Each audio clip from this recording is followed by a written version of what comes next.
Fala galera, Carla Bernardo, tô aqui para compartilhar com você o meu devocional diário e te provar que uma xícara de chá e 15 minutos de estudo bíblico podem transformar a sua vida.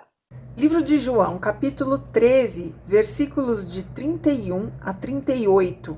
Jesus prediz que Pedro o negará. É interessante a gente notar aqui que Jesus, no subtítulo anterior, né, que foi o vídeo que eu gravei, o anterior, se você não está acompanhando a leitura dos textos na ordem do capítulo, eu vou sugerir que você entre lá no canal, clique na aba Playlists, lá você vai encontrar todos os livros que estão completos, clica no livro de João e assiste o vídeo na ordem, desde o capítulo 1 até aqui, tá? É muito importante que você sempre leia e estude os livros da Bíblia de maneira integral. Não fique lendo a Bíblia com textos soltos, aleatórios, porque isso vai te dar uma interpretação equivocada por não conhecer o contexto daquilo que está sendo dito, tá? Então, se você chegou aqui hoje, agora, volta lá e assiste desde o primeiro vídeo, ok? A gente viu no vídeo anterior que Jesus prediz que será traído. Só que eles estão na última ceia. E agora, Jesus prediz que Pedro o negará. Então, a gente tem aqui duas profecias, vamos dizer assim, de Jesus que iam acontecer ali naquela noite mesmo. Então, ele fala sobre Judas, a traição de Judas, e aqui ele vai falar sobre a traição de Pedro, que negar Jesus é trair tudo aquilo que ele já fez por ele, né? Então, aqui o contexto é esse, eles estão tomando a última ceia, né? Fazendo a última refeição. Judas já ficou possuído pelo diabo e já saiu da sala, né? Jesus fala para ele, vai e faça o que tem que fazer depressa, ele se levantou e foi, ele já ficou endemoniado, e agora aqui eles continuam a conversa. Depois que Judas saiu, é isso aqui que eu tô falando, né? Ele ficou endemoniado e foi embora, foi lá vender Jesus para os fariseus. Jesus disse, agora o Filho, F maiúsculo, então ele está falando de si, né? O Filho de Deus. O Filho do homem é glorificado e Deus é glorificado nele. É o que ele está dizendo, que Jesus, a partir de agora, será glorificado e Deus também, através do que vai acontecer na vida de Jesus. Se Deus é glorificado nele, ó, letra D, nota de rodapé, sempre falo para vocês lerem. O que é uma nota de rodapé? É uma observação que está lá no rodapé da página. Tá aqui, ó, letra D. Vamos descer lá e ver o que a nota nos conta. Vários manuscritos não trazem se Deus é glorificado nele. Ele está dizendo aqui que tem as traduções, que algumas trazem essa frase e outras não. É importante, tá? Tem vários textos na Bíblia em que às vezes a frase está lá e em outras traduções ela não existe. Isso é por causa das traduções, das interpretações e tudo mais. Então é bom você ter essa informação. Voltando aqui para o texto. Se Deus é glorificado nele, Deus também glorificará o Filho nele mesmo. Então, se Deus é glorificado através de Jesus, Jesus também será glorificado em Deus. Aí ele diz aqui, e o glorificará em breve. Do que ele está falando aqui? Da crucificação que já vai acontecer ali 2 dias depois. Ele já está antecedendo a crucificação. A última ceia toda, Jesus já está falando sobre o que está prestes a acontecer. Aí olha que bonitinho aqui, versículo 33. Meus filhinhos... Que delícia que é ser chamado de filhinho por Jesus, né? Não é mesmo? Meus filhinhos, vou estar com vocês apenas mais um pouco. E é pouco mesmo. Vocês procurarão por mim, e como eu disse aos judeus, agora digo a vocês, para onde vou, vocês não podem ir. Jesus, em um debate, vamos dizer assim, com os judeus, né? Enquanto ele ensinava, ele disse isso, para onde eu vou, vocês não podem ir. E tem um texto aqui, tá até o vídeo sobre isso. Existe toda uma discussão, os judeus acham um absurdo, como que ele pode dizer isso? E agora ele tá repetindo aqui no íntimo, apenas para os 11, né? Tipo, lembra daquilo que eu ensinei, que é daquilo que eu falei aquela vez? Então agora isso vai se cumprir. Eu estou indo para longe. Aliás, eu estou indo para onde vocês não podem ir. 34. Um novo mandamento dou a vocês. Mandamento.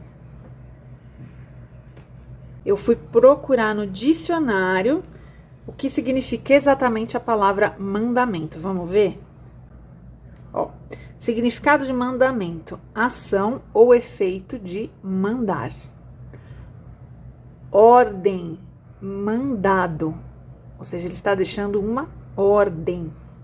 Quando a gente às vezes fala em mandamento, a gente não talvez no português tenha uma percepção assim, de não levar muito a sério, né? Aqui, ó. Voz de comando. Preceito do decálogo. Preceito da igreja. Ou seja, é uma ordem, uma voz de comando. Então aqui Jesus vai dar uma ordem, uma voz de comando para os discípulos. E é a última que ele está dando, é a final. E ele diz que é a mais importante. Então, um novo mandamento dou a vocês. Amem-se uns aos outros. Gente, isso aqui, eu falo que ela, quando a gente vai ensinar a palavra, né, ela é uma espada de 2 gumes. O que é isso? Ela corta dos 2 lados. Então, eu tô falando aqui, essa espada corta você, mas também me corta. Porque se tem uma coisa que é desafiadora e que pra mim, nos últimos tempos, tem sido a mais difícil, é amar aos outros. O ser humano anda tão egoísta, tão mal educado, tão cheio de si, tão voltado para o seu umbigo, e isso é uma consequência da cultura humanista que a gente vive, né? A filosofia humanista, ela coloca o homem no centro de todas as coisas. E as pessoas vão acreditando nisso, né? Então, cada um vive para sua satisfação, para sua alegria, para o seu prazer, sem pensar no outro. E esse comportamento geral da sociedade, pelo menos para mim, tem gerado em mim uma ira, uma frustração muito grande em relação às pessoas. E aí vem Jesus e fala que é uma ordem amar uns aos outros. Aí ele ainda completa, não é uma, como a gente entende o amor, né? Entre homem e mulher, entre mãe e filho, que nós somos falhos, nós amamos errado. Mas é como eu os amei, vocês devem amar uns aos outros. Como Jesus nos amou, dando a vida por nós, morrendo em uma cruz, para que a nossa salvação fosse garantida. Então aqui ele está dizendo que a gente tem que amar aos outros dessa maneira. E aí, não é só quem a gente gosta.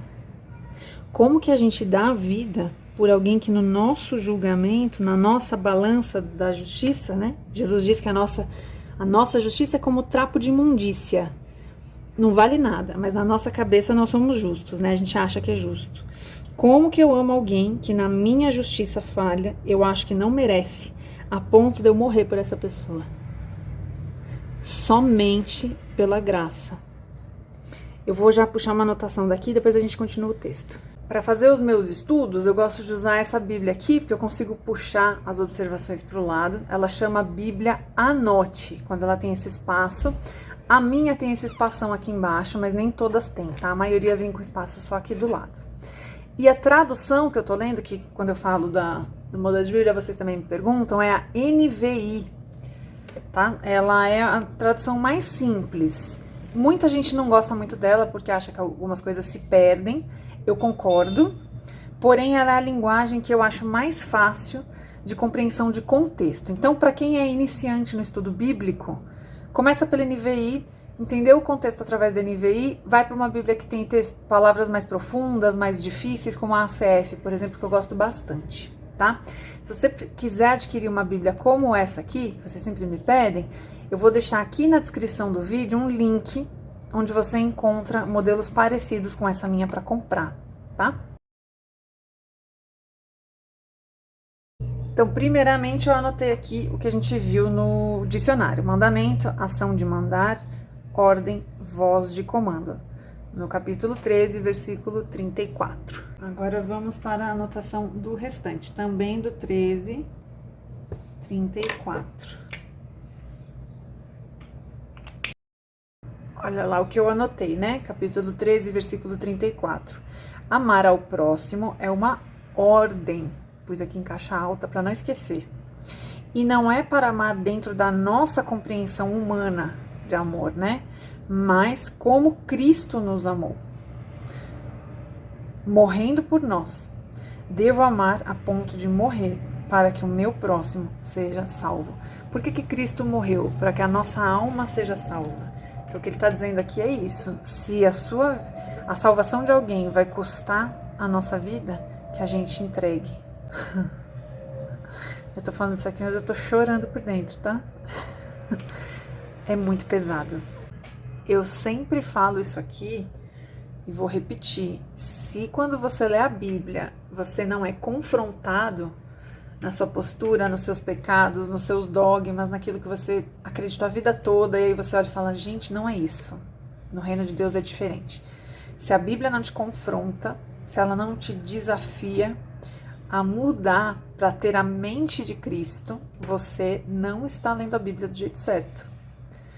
Isso acontece muito quando você terceiriza o seu estudo, quando você deixa para se alimentar da Bíblia somente na igreja, com pastor A ou B ou C, você está vendo a Bíblia através dos olhos daquela pessoa e não diretamente na fonte.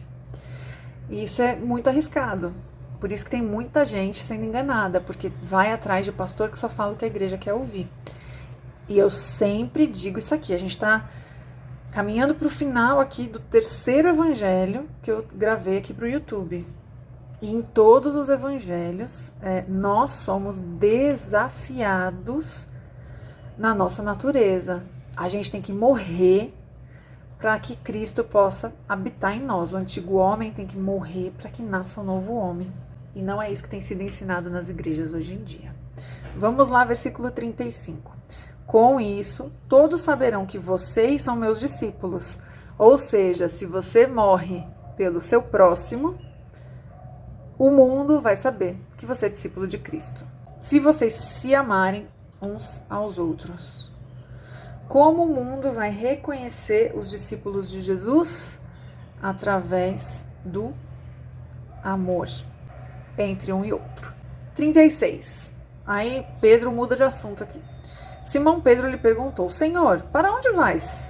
Já que você está falando que você vai para um lugar que a gente não vai poder ir, né? Para onde você vai, a gente não vai, que lugar é esse? E Jesus respondeu, para onde vou, vocês não podem seguir-me agora. Agora. Mas me seguirão mais tarde. Ou seja, Jesus já está declarando que eles vão para o céu, né? Estão indo para a glória, mais tarde encontro vocês lá. Glória a Deus por isso. Jesus está nos aguardando para nos encontrar na Nova Jerusalém. 37. Pedro perguntou, Senhor, por que não posso seguir-te agora? Darei a minha vida por ti. Pedro sempre no impulso, né? Porém, sempre muito sincero. Todo mundo fala, Pedro é impulsivo, mas Pedro é o sincerão, né? Tem gente que reprime o que pensa, o que sente. Pedro não tem desse problema. E aqui ele está falando, eu vou morrer por você, Jesus. Olha o que Jesus responde. Então Jesus respondeu, você dará a vida por mim? Você tem certeza disso, Pedro? Asseguro que antes que o galo cante, ou seja, isso aqui era de noite, antes do dia nascer, já, daqui a pouco, em poucas horas, você me negará 3 vezes. Ou seja, aqui a gente diz que entendeu que precisa dar a vida pelos irmãos. E aí aqui Pedro está dizendo, eu dou a minha vida por Jesus. Jesus está falando, não, ainda hoje você vai me negar. Para mim, Pedro aqui simboliza todos nós. Porque quando a gente lê aqui na teoria parece tudo lindo, né? Parece que é fácil. Não, pelo poder do Espírito Santo de Jesus a gente consegue. E aí aqui ele está expondo a carnalidade de Pedro, que não é diferente da nossa, né?